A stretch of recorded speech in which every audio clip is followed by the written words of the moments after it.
Dunyodagi eng kichkina televizor 1966-yil. Dunyodagi eng katta shisha idish 2014-yilda eng katta shisha idish sifatida Ginneslar rekordlar kitobiga kirgan ushbu idish hozirgina Shveysariyadagi bir avtosalonda saqlanadi. Uning balandligi 4 metr va hajmi 3100 litrni tashkil qiladi. Oskar mukofotining eng yosh sohibi kim? 1979-yilda suratga olingan Kramer protiv Kramera filmida rol ijro etgan 8 yoshli Jastin Genri eng yaxshi erkak aktyor nominatsiyasi bo'yicha 1980-yilda Oskar mukofotini qo'lga kiritgan. Dunyodagi eng katta qalam Ashrita Furman ismli rekordchi o'zining 40 kishilik jamoasi bilan dunyodagi eng katta qalamni yaratgan odam hisoblanadi.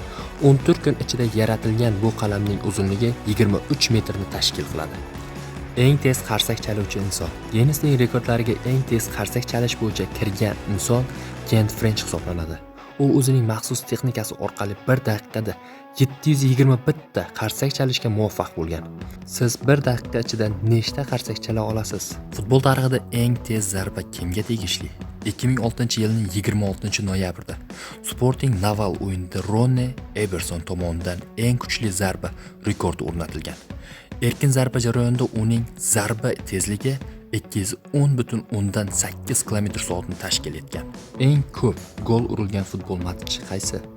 Madagaskar chempionatida bir matchda hakam nohaq penalti belgilangani uchun futbolchilarning ro'yxati tushib ketib, o'ziga o'zi gol urishni boshlagan va bunda raqiblar ham qo'shilgan. 2002-yilning 31-oktyabrida Adima va Lemern jamoalari o'rtasida o'tkazilgan.